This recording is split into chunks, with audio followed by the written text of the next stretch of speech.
আজ মুখ্য নির্বাচনী আধিকারিকের বৈঠক রয়েছে, কিভাবে কাজ করছেন স্পেশাল রোল অবজারভার, পাশাপাশি রোল অবজারভাররা সেই সমস্ত বিষয় নিয়ে আজ বৈঠক হবে মুখ্য নির্বাচনী আধিকারিকের। 5 স্পেশাল রোল অবজারভার এবং 12 রোল অবজারভারদের সঙ্গে নিয়ে বৈঠক, কিভাবে তারা কাজ করবেন সেই সমস্ত বিষয় নিয়ে আজ আলোচনা হবে বলে জানা যাচ্ছে।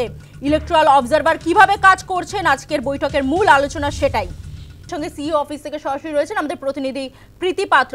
প্রীতি, আজ মুখ্য নির্বাচনী আধিকারিকের বৈঠক রয়েছে, অবজারভার পাশাপাশি স্পেশাল রোল অবজারভাররা সেই বৈঠকে উপস্থিত থাকবেন। কি কি বিষয় নিয়ে আজকে আলোচনা? একেবারেই দেখো, আমরা জানি সোমবার কিন্তু আবারও 5 জন স্পেশাল রোল অবজারভার তাদেরকে নিয়োগ করা হয়েছে এবং ইতিমধ্যেই কিন্তু তাদেরকে 5টি ডিভিশনের দায়িত্ব ইতিমধ্যেই তাদের তুলে দেওয়া হয়েছে এবং এই প্রথমবার কিন্তু তাদের সঙ্গে বৈঠকে বসতে চলেছেন মুখ্য নির্বাচনী আধিকারিক।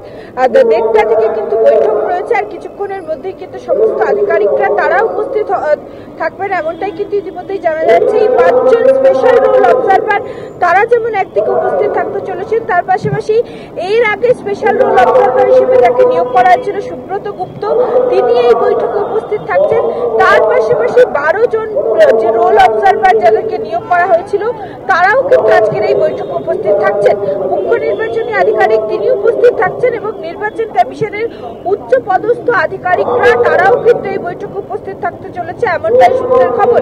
এবং সব মিলিয়ে কিন্তু একটা গুরুত্বপূর্ণ বৈঠক। প্রথমত যে 5 জনকে নিয়োগ করা হলো এবং তাদেরকে যে ডিভিশনের দায়িত্ব দেওয়া হয়েছে সেই ডিভিশনের সম্বন্ধে তাদেরকে একেবারে সমস্ত কিছু ওয়াকিবহাল করা হবে এবং তার পাশাপাশি কিভাবে তারা কাজ শুরু করবেন, স্বচ্ছ ভোটার তালিকা তৈরির ক্ষেত্রে কিভাবে তারা কাজ করবেন এবং যারা ইতিমধ্যেই কাজ শুরু করেছেন, কারণ আমরা জানি সুব্রত গুপ্ত তিনি কিন্তু ইতিমধ্যেই বেশ কয়েকটি জায়গায় তিনি গিয়েছেন, সেখানে গিয়ে সমস্ত কিছু খতিয়ে দেখেছেন এবং সেই জায়গায় তার এক্সপিরিয়েন্স কি ছিল সমস্ত কিছু নিয়ে কিন্তু আজকের বৈঠকে আলোচনা হতে চলেছে। এবং যে 12 জন রোল অবজারভার যাদেরকে নিয়োগ করা হয়েছিল, যাতে যারা ইআরও ডিইও তাদের উপর নজরদারি করবেন, তারা কিভাবে কাজ করছেন সমস্ত কিছু লক্ষ্য করবেন, তারাও কিন্তু আজকের এই বৈঠকে থাকছেন। তারা কিভাবে কাজ শুরু করেছেন, তাদের কাজ কতদূর এগোলো, তাদের কাছে কি রিপোর্ট এসেছে, সমস্ত কিছু কিন্তু আজকের এই বৈঠকে আলোচনা হতে চলেছে, এমনটাই সূত্রের খবর।